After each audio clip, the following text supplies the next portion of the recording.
예, 오늘 말씀은 좀 길었지만 예루살렘 이제 3차 전도행을 다 마치고 이제 예루살렘에 올라온 바울, 선교 보고도 하고 또 오해를 받은 유대인들로 인해 가지고 자칫 잘못하면 죽을 뻔한 그런 상황까지 맞닥뜨린 것을 보게 됩니다. 그 예언받은 대로 결박과 환란이 바울을 기다리고 있었다 하는 것을 우리가 보게 됩니다.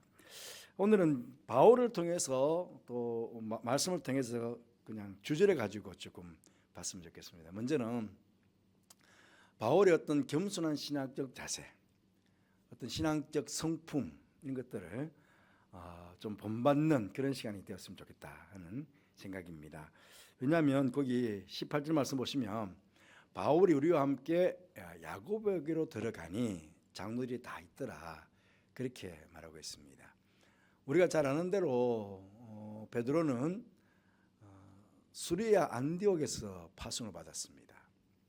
그러니 당연히 뭐 예루살렘에 와가지고는 굳이 보고할 의무가 없죠. 하나님께서 성경을 이렇게 하는 동안 이렇게 나와 함께 하셨다고 하는 그런 이야기를 할 이유도 없었습니다. 단지 예루살렘은 이제 오순절이니까 오순절 절기를 지키기 위해서 오려고 했었으니까 절기만 지키면 되었습니다. 그런데도 불구하고 야고보에게 가서 그때 야고보는 예루살렘 전체 예루살렘 교회의 지도자였습니다. 이 야고보는 예수님의 제자 야고보가 아니고 예수님의 동생 야고보입니다. 예수님의 동생 야고보인데 어쨌든 예루살렘 교회의 실제적인 리더, 지도자였습니다. 그래서 전체로 보면 자기가 수리안드교에서 파수로 받았지만 그래도 교회 질서로 보면 예루살렘 교회가 모교회 아닙니까? 예루살렘 교회가 모교회이기 때문에 이 예루살렘 교회가 어려움을 당했을 때에 지금 바울은 마게도냐 지역에서 아가야 지역에서 아시아 지역에서 구제 헌금을 지금 모금을 해가지고 그걸 같이 가지고 왔습니다. 그래서 야고보에게 선교 보고도 했지만 그 지역에서 모았던 구제 헌금도 아마 야고보에게 예루살렘 교회를 위해서 아마 들어설 것이다 그렇게 추측해 볼 수 있습니다. 그런데 가만히 보면 실제적으로 바울은 지금 야고보가 초대교회 예루살렘 교회 지도자지만 그러나 뭐 능력적으로든 또 사역적으로든 모든 게 사실 바울을 못 따라가죠. 그 바울이 어찌 보면 바울이 더 많은 일들을 했고 더 큰 일들을 이제 감당하고 있지 않습니까? 그러니까 굳이 내가 굳이 뭐 야고보에 가가지고 내가 보고할 게 뭐 있어 이럴 수도 있었던 거죠. 그런데 금방 말씀드렸지만 겸손하게 이거는 교회 질서상에 있어서는 그래도 모교회인 예루살렘 교회의 최고의 지도자니까 당연히 그분에게 가서 그동안 되어진 일들을 쭉 설명하고 또 선교보고하는 것 이거 어찌 보면 교회 질서 속에 순종하는 그런 바울의 모습을 보게 됩니다. 참 겸손한 모습이죠. 굳이 안 해도 될 보고를 하면서까지 예루살렘 전체 교회의 규율 속에 들어가는 질서 속에 들어가는 그런 바울의 모습을 보게 됩니다. 또 바울이 무난하고 하나님이 자기의 사역으로 말미암아 이방 가운데 하신 일을 낱낱이 말했다 그렇게 말합니다. 여기서도 마찬가지입니다. 제가 지난 6년 동안 제가 6년 동안 그러셨잖아요. 내가 했다고 그러셨잖아요. 사실은 6년 동안 참 고생 많이 했습니다. 예, 전도도 많이 했고 또 에베소에서 3년 2년 동안에 일도 참 많이 했잖아요. 그러니까 자기를 좀 내세울 수 있잖아요. 제가 6년 동안요 제가 이런 일을 했습니다. 저런 일을 했습니다. 좀 알아주십시오. 누구든지 자신이 한 일에 대해서 좀 알아달라고 그렇게 해서 제가요 주님의 도우심으로 제가 이렇게 했습니다 라고 할 수 있지 않겠습니까? 그런데 바울은 자기는 딱 빼버려요. 하나님이 자기의 사역으로 그러니까 하나님 당신의 사역으로 말미암아 이방 가운데 행하신 일을 얘기한 거예요. 그 하나님께서 하셨다. 하나님께서 이렇게 이방 사회 가운데 이런 일들을 행하셨습니다. 라고 자기는 그냥 싹 빼버리는 거예요. 때로는 우리가 주의를 하다 보면 누군가가 나를 알아주기를 원해요. 내가 한 일을 알아주지 않으면 섭섭해. 또 뭔가 누군가에게 내가 한 일에 대해서 자랑하고도 싶어요. 간증하고도 싶어요. 그런데 바울은 철저하게 그냥 6년 동안에 있었던 일이니까 얼마나 많은 일이 있었겠어요. 자랑도 하고 싶고 또 좀 알아줬으면 좋겠고 막 그런 일이 있을 텐데, 그런데 하나님이 자기의 사역으로 말미암아 이방 가운데 하신 일, 그 자기 일은 쏙 빼버렸다는 거죠. 쉽지 않죠. 그 가운데 사역자들이 정말 겸손하고 또 낮아지는 모습, 우리가 알게 모르게 어찌 보면 바울도 중직자 아닙니까? 그러니까 교회 중직자들 같은 경우에는 알아주기를 바라는 자, 성도들이 그런 게 많거든요. 그런데도 그렇게 하지 않았다 하는 모습들을 보면서 바울의 어떤 신앙적 성품, 신앙적 자세, 이런 것들을 우리가 또 볼 수도 있겠다 하는 것입니다. 그리고 뒤에 보면 지금 유대에 있는 예루살렘 교회 성도들 중에, 예루살렘 교회에 있는 유대 성도들 중에 바울에 대해서 안 좋은 생각을 하고 있는 거죠. 뒤에 21절에 보면 이런 말씀이 있습니다.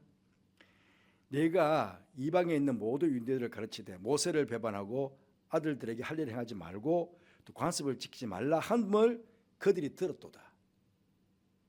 그 지금 유대에 있는 예루살렘 교회 성도들입니다. 예루살렘 교회에 있는 성도들이 바울에 대해서 이렇게 안 좋은 소식을 들었다는 겁니다. 모세를 배반하고, 그러니까 율법을 배반하고 또 할례도 행치 않고 관습을 지키지 말라 했다. 한번 두고 보자.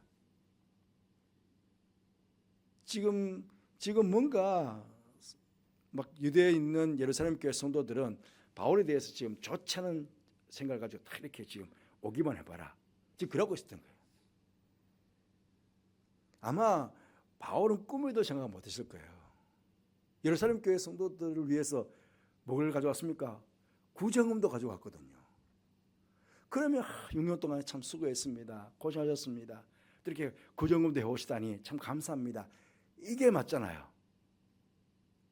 그런 딱 이렇게 하고 있는 거예요. 그런데 그것을 야고보를 포함해서 장로들이 알고 있잖아요. 그래서 너무 안타까운 거야. 안타까워가지고 우리가 말하는 대로 좀 했으면 좋겠습니다. 그게 뭐냐면 율법을 지키는 척 좀 해달라는 거예요. 내 사람이 있는데 좀 결례를 좀 행해달라. 사실은 거기 25절 있잖아요. 뭐냐면 25절 보면 주를 믿는 이방인은 우리가 우상의 제물, 피, 목매어 죽인 것, 음행 피할 것, 요 네 가지만 이방인들에 대해서 엄격하게 금하자 하고 나머지는 뭐 할례를 안 해도 되고, 율법에 대해서 뭐 지켜라 지키지 말라 말하지 않아도 된다는 거였거든요. 딱 요 네 가지만 조심하라고 이야기하자. 그게 예루살렘 공회에서 정한 거예요. 그런데 지금 결례를 행하라고. 그럼 바꾸어 말하면 내가 조금 외식하는 겁니까? 그렇게 될 수 있잖아요. 그런데 지금 예루살렘에 있는 교회 지도자들도 바울을 사랑하는 거예요. 아끼는 거예요. 지금 대다수의 지금 예루살렘 교회 유대 성도들이 바울 너 율법도 안 지키게 하고 예수 뭐 관습을 지키지 말라고 그러고 또 할례도 행하지 말라고 그러고 그랬다고 한번 두고 보자 이러고 있으니까요. 그러니까 종교 지도자들이 지켜보는 입장에서도 안타까운 거예요. 그래서 우리가 말하는 대로만 좀 해주면 좋겠다라고 하니까 정말 바울 같으면 나 못합니다. 예루살렘 공의회 때 딱 정한 것도 있고 25절 말씀처럼 이거 외에는 아니지 않냐고. 그런데 왜? 그런데 그게 아니고 바울은요, 모든 것이 가하지만 거기 하는 것이 하지 않는 것이 옳은 일이지만 그것보다는 덕을 생각합니다. 교회 덕, 건덕. 그러면 또 한 번 막 분란이 일어날 거거든요. 그래서 바울이 이런 이야기 한 적이 있습니다. 먼저 9장 10절 말씀 보면 내가 유대인들에게는 내가 유대인과 같이 된 것은 유대인들을 얻고자 하며. 그 지금 유대인들은 왜냐하면 지금 구약과 신약이 넘어오는 과도기거든요. 과도기다 보니까 완전히 딱 끊어서 무 자르듯이 딱 끊어서 이제 구약은 끝, 이제 신약이 시작, 율법 시대는 끝, 이제 은혜 시대 시작, 그렇게 되어 있지 않다는 거예요. 지금 구약과 신약에 과도기 있다 보니까 율법을 지켜야 된다, 안 지켜야 된다, 아직도 굉장한 논쟁이 되어 있는 그런 가운데 있다는 겁니다. 그러다 보니까 유대인들도 예수 믿으면서도 여전히 율법을 지켜야 된다는 그런 생각을 다분히 가지고 있고, 그러니까 그거를 딱 안 된다고, 나는 못한다고 그렇게 끊을 수가 없다는 거죠. 그래서 바울은 유대인들에게는 내가 유대인과 같이 된 것은 유대인들을 얻고자 합니다. 그래서 지금 예루살렘 교회에 있는 많은 유대 성도들이 지금 아주 율법에 대한 생각들을 가지고 있으니까 덕을 세우기 위해서 결례를 행했다는 겁니다. 이게 중요합니다. 나는 하지 않는 게 옳은 일이지만, 그게 가하지만, 그러나 절대 다수 유대인들을 봤을 때, 왜냐하면 결례를 행한다는 거 지금까지 계속 결례를 행하는 거니까. 그래서 유대인들을 생각해서 또 교회 리더들이, 야고보를 포함한 장로님들이 제발 우리 좀 말 좀 들어줬으면 좋겠습니다. 그럴 때 알겠습니다 라고 그 말에 순종해 주는 거예요. 그래서 이제 교회 덕도 세우고 교회 질서에 순복도 하고, 그러니까 얼마나 성품적으로 신앙적 성품을, 정말 좋은 성품을 가지고 있느냐 하는 것들을 바울을 통해서 우리가 알겠지 않겠습니까? 우리가 교회 안에서 신앙생활하면서 정말 겸손한 성품은 꼭 가지고 있어야 될 것 같아요. 겸손한 성품이 있기 때문에 내가 더 드러나지도 않고, 또 내가 누군가 내가 한 일에 대해서 알아주지 않는다고 섭섭할 일도 없고, 또 교회에서 모든 게 가하지만 그러나 내가 말하고 행동하는 것이 내가 이것이 교회의 덕이 되는가, 덕이 되는 것인가, 이걸 먼저 생각해서 내가 옳은이지만 하지 않을 수도 있고, 또 어떨 때는 내가 하지 않아도 되는 일이지만 교회 건덕을 위해 가지고 또 할 수도 있고, 이건 바로 바울을 통해서 우리가 배우게 되는 좋은 신학적 성품이라는 것들을 보게 됩니다. 두 번째로는 잘못된 종교적 열심은 오히려 하나님의 일에 방해만 될 뿐이다. 조금 전에 봤잖아요. 그들이 듣고 하나님의 경을 돌리고 바울들을 이르되 형제가 그들도 보는 바와 같이 유대인 중에서 믿는 자 수만 명이 있는데 다 뭐라고요? 율법의 열성인 가진 자란 거예요. 어디에 열성 가져야 됩니까? 사실은 복음에. 이 유대인 중에서 믿었어요. 수만 명이야. 그러면 유대인 중에서 수만 명이 예수를 믿다면 바울이 올라오면요, 예루살렘 올라올 때 연도에 써가지고 막 환영하고, 그게 맞잖아요. 주를 위해서 6년 동안 복음을 전하고 왔으니까, 또 구정을까지 들고 오니까 수만 명이 연도에 써가지고 잘했다고, 착하다고, 훌륭하다고, 충성된 종, 정말 열심히 잘해 오셨군요, 그렇게 환영해 주는 게 맞잖아요. 그런데 수만 명이 예수 믿는다고 하는데 이 사람들은 다 율법의 열성인 자가 된 거예요. 그러니까 지금 바울을 곡해하고 오해하고 두고 보자고 있는 거거든요. 같은 예수님을 같이 믿고 있는데 이 사람들은, 이 수만 명들은 오히려 바울을 대적하는 자리에 된 거예요. 우리가 잘못하면요, 교회 안에도 마찬가지입니다. 그렇잖아요. 지금 예루살렘 교회 안에 있잖아요. 지금 예루살렘 교회 안에 예수 믿는 자가 수만 명이에요. 그런데 이 사람들이 다 율법의 열성을 가지고 있는 거야. 잘못된 열성을 가지고 있는 거예요, 사실은. 그래서 바울을 대적하잖아요. 지금 바울을 공격하잖아요. 만약에 다른 유대인들이, 보십시오, 아시아에서 유대인들이 와가지고 또 막 하거든요. 그러면 이 수만 명이 되는 기독교인들이, 유대인 중에 믿는 자들이 딱 방어를 해가지고, 왜? 바울 사도가 뭘 잘못했어? 딱 막아줘야 되잖아요. 그런데 어느 누구도 바울을 막아주질 않아요. 다 한 통속이 돼가지고 그냥 바울을 죽이려고 지금 다 그러고 있잖아요. 그래서 우리가 복음은 바르게 해야 된다는 거죠. 열심을 가지더라도 잘못된 열심을 가지면 오히려 하나님의 일을 그르치는 자가 된다. 하나님의 일을 방해하는 자가 된다. 라는 것들을 수많은 명의 율법의 열성 있는 자들을 통해서 우리는 보게 됩니다. 그래서 이 사람들이 보십시오. 모세를 배반했대요. 그러니까 율법을 배반했다는 거죠. 할 일을 행하지 말라고 그랬다. 관습을 지키지 말라고 그랬다. 장로의 관습들을 지키지 말라고 그랬다. 지금 곡해하고 있잖아요. 오해하고 있잖아요. 그런데 이 사람들은 아직도 믿는 유대인들이야. 믿었어요. 그러면 당연히 율법보다는 사랑으로 넘어와야 되거든요. 은혜로 넘어와야 되거든요. 할례가 중요하지 무할례가 중요한 것이 아니다는 것들을 알게 되거든요. 예수님의 말씀으로 지금 건너와야 되는데도 불구하고 예수님의 말씀에 건너지도 못하고 여전히 구약에 사로잡혀서 그렇게 지금 하나님의 일을 방해하는, 하나님의 일을 그르치게 하는 그런 자들이 되었다는 거죠. 그래서 하나님의 말씀을 바르게 하는 것 굉장히 중요합니다. 열심도 그릇된 열심보다 바른 열심을 가져야 됩니다. 잘못된 열심은 오히려 교회에는 큰 고통을 안겨줄 수 있다. 무조건 열심히 한다고 좋은 게 아닙니다.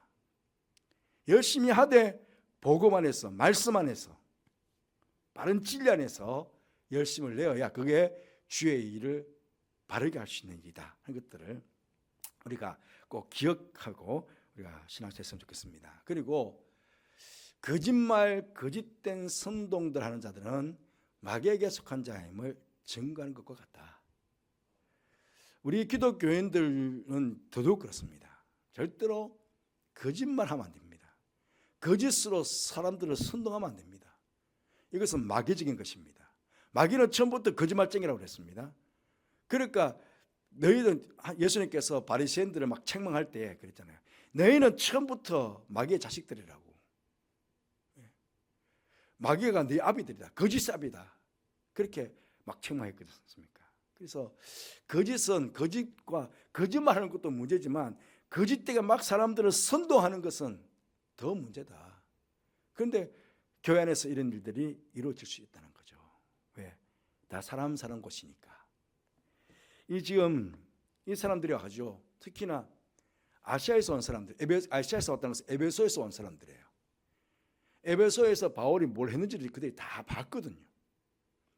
바울은 절대로 여기 우리 백성과 유대인들은요 선민의식이 있어요. 선민의식. 자기들만 구원받는다. 우리 민족만 구원받고 다른 이방인들은 다 지옥 간다. 다른 이방인들은 다 지옥의 불쏘시개밖에 안 된다. 우리만 다 구원받는다. 우리 민족만 구원받는다고 하는 선민의식이 투철했거든요. 그런데 한 번도 바울은 유대 민족에 대해서 회방한 적이 없습니다. 여러분, 바울이 로마서에 보면 그런 말 합니다. 내가 하나님의 생명책에서 내 이름이 지어질지라도 내 동족이 구원받는 걸 더 원한다 그랬어요. 그래서 바울은 가는 곳마다 늘 회당에 먼저 갔습니다. 회당에. 왜? 회당에 누가 있습니까? 유대인들이 있거든요.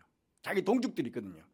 그래서 바울은 늘 동족들에게 가지고 먼저 복음을 전했어요. 동족들이 다 구원받기로 원한다. 만약에 동족들이 구원받는데 자기가 지옥 가면 나 지옥 가겠다는 거예요. 그런 각오로 정말 동족들을 사랑했거든요. 그런데 우리 백성을 비방했다고 지금 거짓 증거하고 있거든요.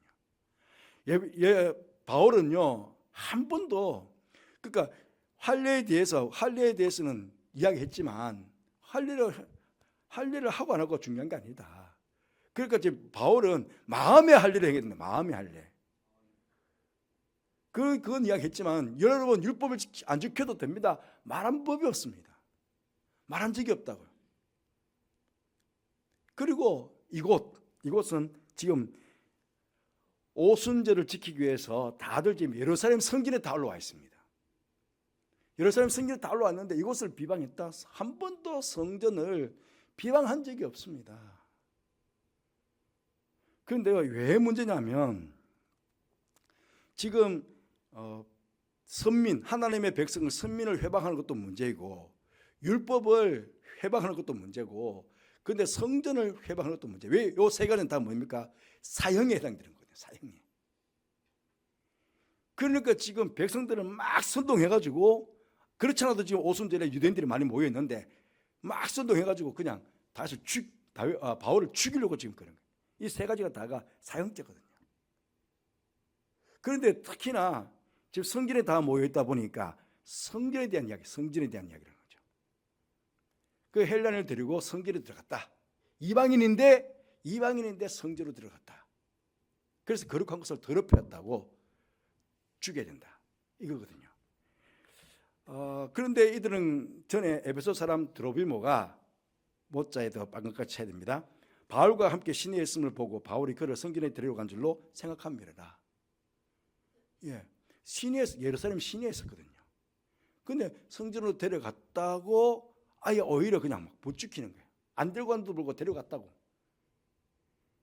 거짓말도요, 단체가 막 동시적으로 막 하면 그게 거짓말이 치리가 됩니다. 그게 참 무서운 거예요. 그런데 여기 보면 뭐가 있냐면요, 여기 성전이 여기 선이 보이죠? 여기가 여기 뒤에도 있습니다. 뒤에도 선이 있는데요. 이게 뭐냐면 여기만 이방인의 뜰입니다. 여기만. 그리고 이걸 넘어가면 안 됩니다. 여기서부터는 유대인들만, 이 선을 기준으로 해가지고 이 안쪽으로는 유대인들만 들어올 수 있습니다. 또 유대인들만 다 들어오더라도 이 안에 여인들의 뜰이 있고 이스라엘 남자들의 뜰이 있습니다. 또 제사장만 이제 완전히 제사만 들어갈 수 있는 곳이 있고 딱 구분해 놨습니다. 근데 그걸 침범에 들어가면 사형입니다. 그죠? 앞쪽에 보면 뭐냐면 여기에